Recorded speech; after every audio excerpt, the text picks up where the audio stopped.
आप रुक जाइए गानम साहब, ऐसे गुंडे बहुत से देखे हैं मैंने। मेरा तो धंधा इनसे टक्कर लेना रहा है। कौन है जो इस दिए को अपने हाथ में थामेगा ताकि मैं अपनी परीक्षा दे सकूं?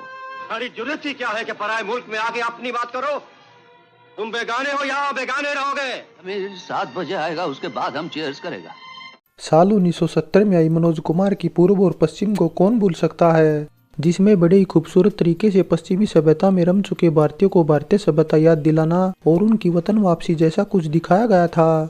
लेकिन अवैध तरीके से रह रहे उन भारतीयों की दुर्दशा पर एक भी सीन फिल्माया नहीं गया था और देव ने बस इसी एक लाइन को पकड़ लिया और मनोज कुमार की तरह उस पर देश परदेश टाइटल से फिल्म बनाने का फैसला कर लिया।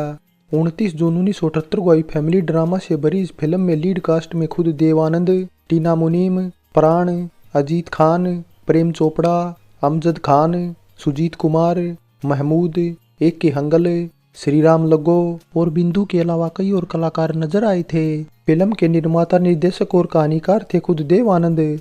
संगीतकार थे राजेश रोशन और गीतकार अमित खन्ना के लिखे 6 गीत रखे गए थे, जिनमें बतौर गायक आवाज दी थी किशोर कुमार, अमित कुमार, विजय बेनिडिक्ट, मनहरू दास और लता मंगेशकर ने।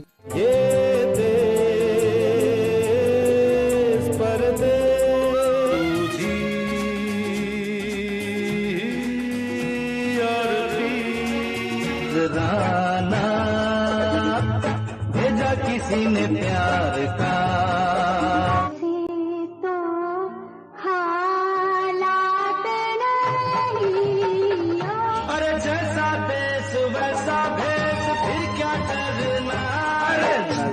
लगे ना साथियों फिल्म का गीत संगीत बेहतरीन था और ज्यादातर गीत पसंद किए गए थे। 2 घंटे 41 मिनट की इस फिल्म को अगर 7.2 आउट ऑफ 10 IMDb रेटिंग मिली हुई है तो बजट इसका तकरीबन 85-90 लाख रुपए के आसपास रखा गया था और रिलीज के बाद बॉक्स ऑफिस इंडिया पर ये 1 करोड़ 55 लाख रुपए का कारोबार कर अबव एवरेज रही थी और साल की 17वीं सबसे ज्यादा कमाई वाली फिल्म बन गई थी। वैसे साल 1978 की सबसे ज्यादा कमाऊ 5 फिल्मों की बात करें तो पहले नंबर पर थी मुकद्दर का सिकंदर, नंबर 2 पर त्रिशूल, 3 पर डॉन, 4 पर आजाद और नंबर 5 पर मैं तुलसी तेरे आंगन की थी। तो ये तो बात रही देश परदेश से जुड़ी कास्ट, बजट और परफॉर्मेंस की। अब बात करते हैं इससे जुड़े नॉन फैक्ट्स की। फैक्ट 1, साल 1971 में जीने तमान को हरे रामा हरे कृष्णा से लॉन्च करने के बाद देव आनंद पर बॉलीवुड का भरोसा काफी ज्यादा बढ़ गया था, क्योंकि जीनत कुछ ही सालों में बॉलीवुड की टॉप हीरोइनों में शुमार हो गई थी और जीनत के बाद देव ने कुछ फिल्म पुरानी प्रिया राजवंश और परवीन बाबी को भी सपोर्ट किया। परवीन को जहां बुलेट के लिए तो प्रिया को साई बहादुर जैसी फिल्मों में साइन किया, लेकिन बुलेट के गीत की शूटिंग के दौरान जोर जोर से लवली शॉट चिल्ला रही एक लड़की पर देव की नजर घूम गई, जो छुपते छुपाते किसी तरह उनके पास आकर ऑटोग्राफ मांगने लगी। देव लड़की की खूबसूरती देखकर मना नहीं कर पाए और बातों बातों में जब उन्हें ये पता चला कि ये लड़की कोई और नहीं बल्कि टीना मुनीम है, जो मिस फोटोजेनिक का खिताब जीत चुकी है, तो देव इतने खुश हुए कि उसका ये ऑटोग्राफ मांग बैठे। टीना देव को इतनी अच्छी लगी थी कि वे उसे अपनी किसी फिल्म की हीरोइन बनाना चाहते थे और एक दिन जब देव शूटिंग से फ्री थे तो उन्होंने देश परदेश की हीरोइन फाइनल करने के लिए टीना के साथ 2 और लड़कियों को स्क्रीन टेस्ट के लिए बुला लिया, लेकिन फाइनल सिलेक्शन टीना मुनीम का ही हुआ और देश परदेश बतौर लीड हीरोइन के तौर पर टीना की डेब्यू फिल्म बन गई। टीना से हुई इस मुलाकात का जिक्र देव ने अपनी ऑटोबायोग्राफी रोमांसिक विद लाइफ में भी किया था। फैक्ट 2, देश परदेश डॉक्टर श्रीराम लगो की बेहतरीन फिल्मों में से एक थी, क्योंकि इसमें उनकी भूमिका पिछली भूमिकाओं से सॉलिड थी। उन्होंने मिस्टर बंस की ऐसी भूमिका रची थी कि उनकी अदाकारी लुक से लेकर उठने बैठने का हर अंदाज अंग्रेजों से मेल खाता था। हालांकि बेशक उन्हें कोई अवार्ड नहीं मिला, लेकिन उनकी भूमिका की जमकर तारीफ हुई थी और उनका बोला एक डायलॉग तो काफी पॉपुलर भी हुआ था। अब तुम आएगा तो हम चीयर्स बोलेगा। फैक्ट 3, फिल्मों में आने के बाद अरुणा ईरानी का सबसे बड़ा सपना देवानंद के साथ काम करने का था, लेकिन देश परदेश ओपर होने के बावजूद बिजी शेड्यूल के चलते दिल पर पत्थर रखकर उन्हें देव को मना करना पड़ा, जिसके बाद देव ने बिंदु को साइन कर लिया। अरुणा का सपना 70 के दौर में तो पूरा नहीं हो पाया, लेकिन इसके बाद सन 2001 में आई फिल्म सेंसर के लिए जब देव ने उन्हें ऑफर दिया तो अब की बार अरुणा ने फिल्म करने के लिए अपने सभी काम छोड़ दिए थे। बिंदु ने फिल्म देश परदेश साइन तो कर ली, लेकिन कुछ सीन देव के मुताबिक पूरा करने में उन्हें काफी कठिनाई आ रही थी और एक सिगरेट पीकर धुआं छोड़ने वाला सीन तो ऐसा था जो 25 रीटेक के बाद ही ओके हुआ था। बिंदु ने पूरी फिल्म की शूटिंग कॉन्टैक्ट लेंस पहन कर की थी, जो उन दिनों एक फैशनेबल स्टेटस बन गया था। फैक्ट 4 फिल्म शोले में गब्बर डाकू की खूंखार भूमिका के बाद अमजद खान ज्यादातर खलनायक की भूमिका ही कर रहे थे, लेकिन इस बार देव उनकी इमेज बदलना चाहते थे। हालांकि उनका मेन खलनायक का रोल तो नहीं था, लेकिन पिछली भूमिकाओं से अलग होने के चलते उन्होंने फिल्म साइन कर ली। फैक्ट 5 अमित खन्ना देवानंद के नवकेतन बैनर से 70 के दशक की शुरुआत में जुड़े थे। वे बैनर के अंडर बनी फिल्मों के प्रोडक्शन एग्जीक्यूटिव थे और साल 1976 में चलते चलते के जरिए वे पहली बार सफल गीतकार भी बन गए थे।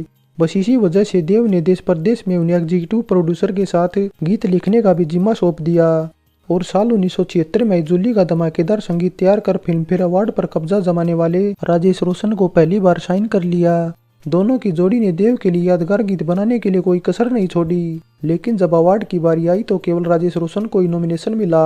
हालांकि वे लक्ष्मीकांत प्यारेलाल के सत्यम शिवम सुंदरम के संगीत से हार गए। राजेश रोशन और अमित खन्ना के हिट कॉम्बिनेशन को ही देखते हुए देव ने इसके बाद लूटमार और 1998 में आई मैं 16 बरस की जैसी फिल्मों में भी उनकी सेवाएं ली थी। फैक्ट 6 हिंदुस्तान में कुछ शूटिंग करने के बाद देव अपनी पूरी टीम के कलाकारों को लेकर लंदन जाने के लिए तैयार थे, लेकिन उन्हें दिल्ली से परमिशन मिलने में परेशानी आ रही थी क्योंकि उन्हें डिपार्टमेंट की कुछ शर्तों पर ऐतराज था। इसलिए उन्होंने सन 1971 में आई हरे रामा हरे कृष्णा वाला ही फॉर्मूला अपनाया और दिल्ली जाकर फिल्म की कहानी अफसरों को सुनाई और उन्हें महसूस करा दिया कि लंदन में शूट करना उनके लिए कितना जरूरी है।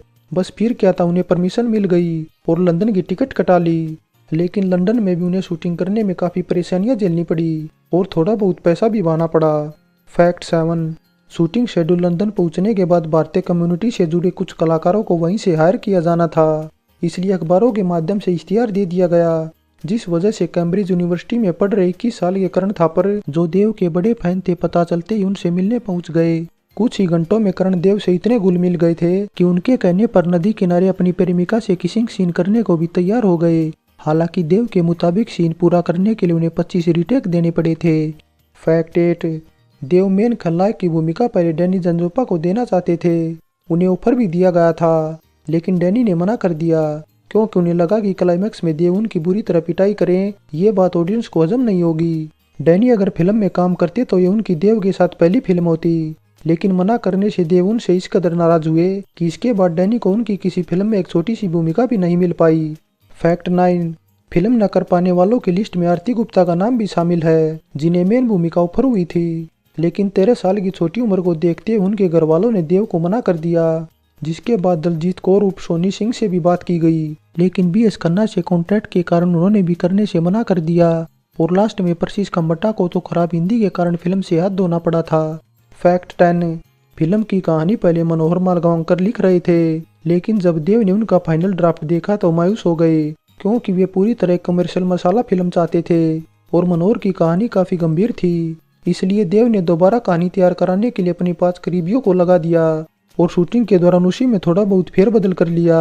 फैक्ट 11 फिल्म देश परदेश बनने से पहले तक फिल्म मिस्त्री देवानंद के फेवरेट सिनेमेटोग्राफर थे, लेकिन खराब सेहत के चलते मिस्त्री अपने काम को अंजाम नहीं दे पाए, इसलिए उनके असिस्टेंट डी.के. प्रभाकर को जिम्मा सौंप दिया गया। जिसके बाद फिल्म मिस्त्री की तरह वे देव के फेवरेट सिनेमेटोग्राफर बन गए, जिसके बाद दोनों का साथ 16-17 सालों तक चला। फैक्ट 12 फिल्म देश परदेश के गीत तैयार करने के लिए राजेश रोशन ने जितनी मेहनत की उतनी शायद इससे पहले कभी नहीं की, क्योंकि देव ने उन्हें तू पी और जी गीत को 3 अंतरों में बनाने को बोल दिया, जो काफी मुश्किल काम था। लेकिन किशोरदा की मदद से राजेश रोशन ने आखिरकार इसे बनाकर देव को खुश कर दिया। हालांकि इसके बाद देव ने एक बार फिर उनकी मुश्किलें बढ़ा दी, क्योंकि आप कहे और हम नाए गीत की धुन को देव ने एक बार नहीं बल्कि कई दफा खारिज कर दिया था। जिसके बाद राजेश रोशन को मेहंदी हसन की एक भूली बिसरी याद उम्मीद गजल सुनाकर खुश करना पड़ा था, क्योंकि इस गजल की धुनों का इस्तेमाल उन्होंने इस गीत में किया था।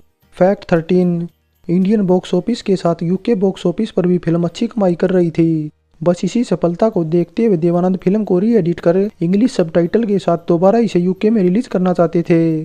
फैक्ट 14 देवानंद और राज कपूर अच्छे दोस्त माने जाते थे, इसलिए देश परदेश को देवराज कपूर की सत्यम शिवम सुंदरम के साथ रिलीज करना चाहते थे, लेकिन राज कपूर तैयार नहीं हुए और अपनी फिल्म को 3 महीने पहले मार्च में रिलीज कर दिया। फैक्ट 15 लंदन में जब देश परदेश को रिलीज किया गया तो वहाँ की ऑडियंस फिल्म में दिखाई पब को ईस्ट लंदन का ही समझ बैठे थे, लेकिन सच्चाई ये थी कि दरअसल ये आर्ट निदेशक डी.के. देसाई की देखरेख में महबूब स्टूडियो में बनाया गया था, जिसके लिए वे फिल्म फेयर में बेस्ट आर्ट निदेशक का भी अवार्ड जीतने में सफल हुए थे। फैक्ट 16 देवानंद और प्राण का साथ 50 के दौर में शुरू हुआ था। दोनों ने साथ में कई बेहतरीन फिल्में भी दी थी, लेकिन देश परदेश दोनों की आखिरी फिल्म बनकर रह गई। तो ये तो बात रही देश परदेश से जुड़ी अननोन फैक्ट्स की। अब बात शूटिंग लोकेशन की करें तो इसकी शूटिंग मुंबई के महबूब स्टूडियो और महाराष्ट्र की कुछ इंडोर और आउटडोर लोकेशन के अलावा लंदन के बर्गिंघम पैलेस, ऑक्सफोर्ड स्ट्रीट और लंदन की कुछ इंडोर आउटडोर लोकेशन पर की थी। शूटिंग लोकेशन के बाद अब बात 26 में फिल्म फेयर की भी कर ली जाए तो देश परदेश को 2 कैटेगरी में नॉमिनेट किया गया था, जिसमें एक अवार्ड पर यह कब्जा जमाने में सफल रही थी, जिसका जिक्र हम वीडियो में पहले ही कर चुके हैं। फाइनली इस बात में कोई शक नहीं कि देव की फिल्में हमेशा की तरह अपनी समय से आगे की थी और देश परदेश भी कुछ वैसी ही थी। फिल्म में सभी की अदाकारी अच्छी थी तो कई सीन बेहतरीन फिल्माए गए थे और गीत संगीत तो सुनने में वाकई अच्छा था। फिल्म ने देश विदेश में अच्छी कमाई तो की ही, साथ ही टीना मुनीम जैसी खूबसूरत हीरोइन की सौगात भी देवानंद ने 70 के दशक में ही दे दी थी। हमारे द्वारा दी गई जानकारी आपको पसंद या ना पसंद आई है तो लाइक या डिसलाइक में से एक जरूर करें और पसंद आई है तो कमेंट करने के साथ चैनल सब्सक्राइब करें। वीडियो आप तक सबसे पहले पहुंचे इसलिए घंटे का बटन भी दबा दें।